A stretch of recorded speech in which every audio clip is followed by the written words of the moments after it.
Can we talk about relationships? Because everybody wants a power couple relationship, but nobody want to do the work to sustain that power couple relationship, right?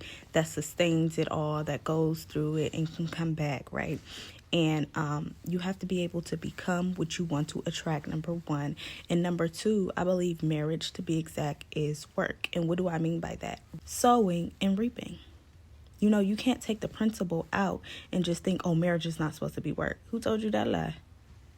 Now, it's not going to be hard work, but you do have to be able to put in the time. You do have to put in the energy. You do have to put into the effort. And you have to realize that we are human. You have to be able to communicate. And when I say communicate not to feel like, oh, I'm right. No, you and your spouse is supposed to be one, which means is you versus everything else. You versus you and your spouse versus that thing or whatever it is, and not against each other. So when a problem occurs, this is not the time to try to get your point across to feel like, oh, I'm right. No, this is the time to listen, not to respond, but to be able to understand. Okay, let me put myself in your shoes, because guess what? We have to be able to work this out. We are powerful together, because a house divided cannot stand. If we're arguing, this marriage is going to collapse. What we got going on is going to collapse because we're so focused on fighting each other that we don't realize the real enemy. Another tactic from the enemy. He wants you to think that your husband or your wife is the enemy when he is using certain things to make you think that, so you will fight your spouse instead of fighting him. You are one flesh. You are one with this person. Why are we fighting? We need to figure out. We need to sit down and we need to figure it out. And we also need to make sure that we are doing the work with sowing and reaping.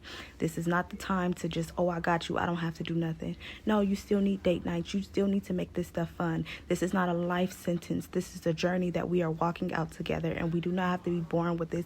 We can make this fun. Because everybody says, let no man separate what God has joined together. Baby, you a part of mankind. So you can't exclude yourself. A lot of people think, oh, I'm going to just go get this divorce papers. Baby, if God joined you together, you still married, even with your divorce papers.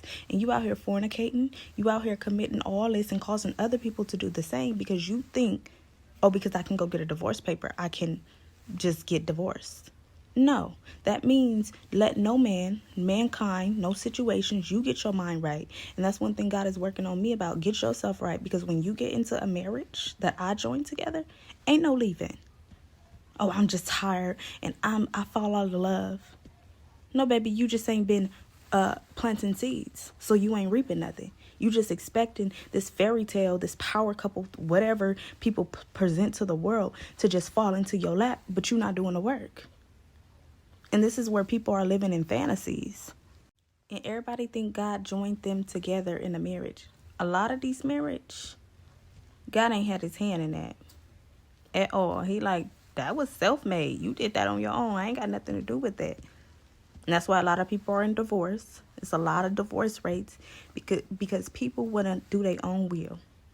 And then they want God to bless what he ain't never put in place. And God like, I don't do that. You want me to bless you? You got to come with my plan. You got to do my plan.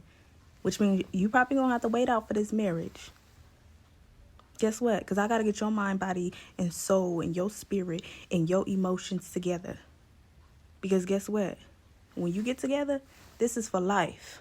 And I'm going to need you to get together for the sake of the marriage. God honors marriage. That means the people in the marriage got to make it work for the sake of the marriage. Not because them. This ain't got nothing to do with them. They're a representation of my glory.